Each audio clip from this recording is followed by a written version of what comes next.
నిలబడతా. ఈ కోరికే మా నాయకుడు పార్టీ అధ్యక్షుడు పవన్ కళ్యాణ్ గారికి కూడా తెలియజేశా. వారికి కూడా మా పోరాటాల గురించి, మేము పడ్డ కష్టం గురించి, మేము అనుభవించిన ఒత్తిడి గురించి వారికి తెలుసు. అందుకే నా సీటు విషయంలో పవన్ కళ్యాణ్ గారు ఎట్టి పరిస్థితుల్లో న్యాయం చేస్తారనేటువంటి ఆశ నాకైతే సంపూర్ణంగా ఉంది. జనసేన పార్టీ జెండా దిమ్మ ముట్టుకుంటే మీరందరూ చూశారు అధికార పార్టీని ఏ విధంగా ఎదుర్కొన్నాను. ఆ రోజు కూడా నన్ను 18 గంటల పాటు పోలీస్ స్టేషన్లో కూర్చోబెట్టారు. రిమాండ్కి వేయాలనే ప్రయత్నం చేశారు. కానీ నేను అవన్నీ తట్టుకొని నిలబడ్డా.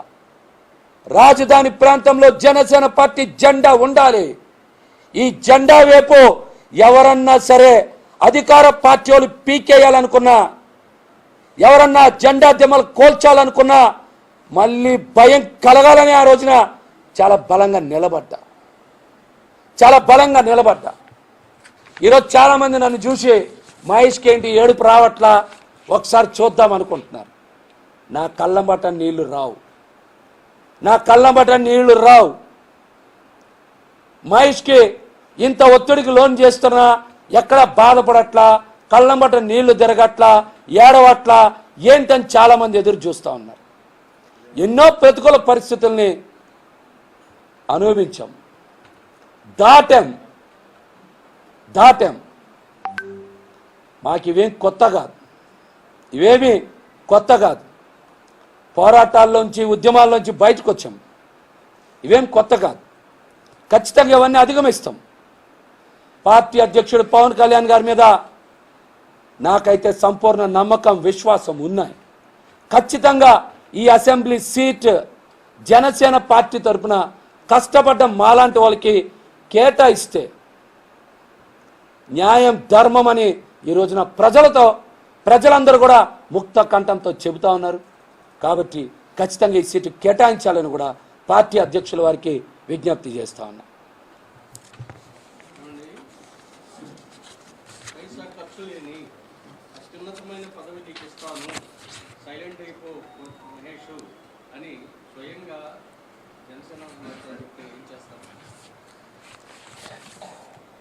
నా భవిష్యత్తుకి గ్యారంటీ ఉందని మీరే చెప్తున్నారు.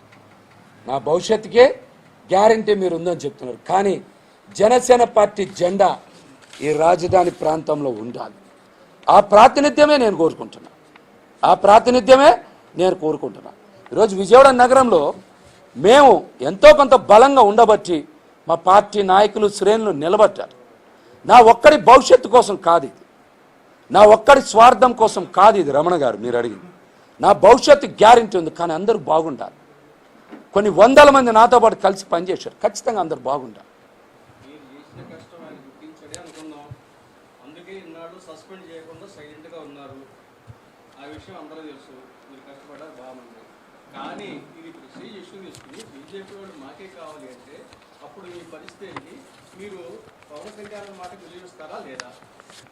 మరి కొద్ది రోజులు వేచి చూడండి. పవన్ కళ్యాణ్ గారిని ప్రేమిస్తూనే ఉంటాం, పవన్ కళ్యాణ్ గారిని గౌరవిస్తూనే ఉంటాం, పవన్ కళ్యాణ్ గారిని అభిమానిస్తూనే ఉంటాం. లేకపోతే వైసీపీ ప్రభుత్వాన్ని ఇంత బలంగా ఎదుర్కోగలమా? 151 ఎమ్మెల్యే, దగ్గర 20-30 పార్లమెంట్ ఉన్నటువంటి ఆ పార్టీని ఎదుర్కోవడానికి చాలామంది కష్టపడ్డారు. అసలు ఎదుర్కోలేకపోయారు. రాజధాని ప్రాంతంలో మేము ఎదుర్కొన్నాం కదా. అంటే పార్టీని ప్రేమించబట్టే కదా, మేము పవన్ కళ్యాణ్ గారి స్ఫూర్తిని తీసుకోబట్టే కదా. మాకు తెలిసిన ఏకైక నాయకుడు పవన్ కళ్యాణ్ గారే. ఖచ్చితంగా ఆయన మీద ప్రేమ, అభిమానం మా గుండెల నిండా మా చివరి క్షణం వరకు ఉంటాయి.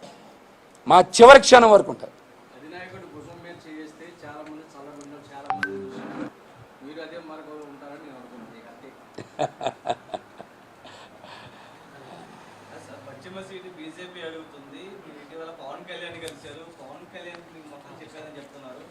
ఏం చెప్పారు? బీజేపీ కాదని మనం అడుగుతున్నామా? జనసేన చెప్పారు. చిన్ని గారు, మనం ఎవరిని కాదనట్లా. ఎవరైనా కోరుకోవడంలో తప్పు లేదు. మనం ఇక్కడ 5 సంవత్సరాల నుంచి ఇందాక కూడా చెప్పా, 19కి ముందు గురించి మాట్లాడట్లా, నేను 19 నుంచి మాట్లాడుతున్నా. ఈ 5 సంవత్సరాల్లో మేము 1650 రోజులకి పైగా బయటే ఉన్నాం. జనసేన పార్టీ కోసం పనిచేసాం. మాకిచ్చిన ప్రతి పదవిని బాధ్యతగానే తీసుకున్నాం. బలంగా నిలబడ్డాం.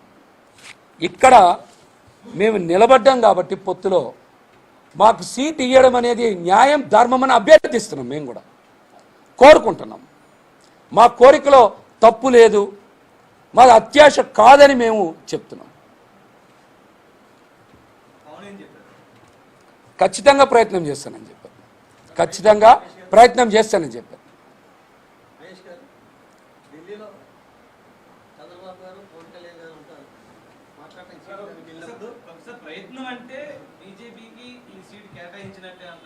ఇంకా అవ్వలేదు కదా, ఎక్కడా ప్రకటన రాలేదు, అన్నీ బయట జరుగుతున్న మాటలే. కాబట్టి మాకు కూడా కొంత వాటి మీద ఎంతో కొంత ఆందోళన ఉంటుంది. కాబట్టి పార్టీ అధ్యక్షుల వారిని సంప్రదిస్తాం. ఢిల్లీలో చర్చలు జరిగినప్పుడు అవసరమైతే ఎంపీ సీట్లు బీజేపీ ఎక్కువగా డిమాండ్ చేస్తున్నప్పుడు అవసరమైతే నాగబాబు గారి సీట్ను కూడా ఎంపీ సీట్ ఇచ్చేసి మేము ఇస్తామని చెప్పేసి పవన్ కళ్యాణ్ ముందుకు వచ్చారు కదా. అలాంటి టైంలో వెస్ట్ సీటు మీకు కేటాయిస్తారని మీకు నమ్మకం ఉందా? ఇప్పుడు ఖచ్చితంగా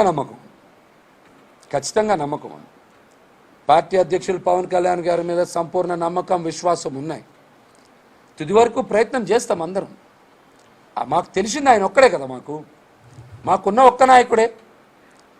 మేమందరం కూడా జనసేన పార్టీలోనే పుట్టాం, జనసేన పార్టీలోనే పెరిగాం. కాబట్టి మేము అభ్యర్థించినా కోరుకున్నా ఏదైనా పవన్ కళ్యాణ్ గారినే కోరుకుంటాం. మాకు సంపూర్ణ నమ్మకం, విశ్వాసం పవన్ కళ్యాణ్ గారిపైనే ఉన్నాయి.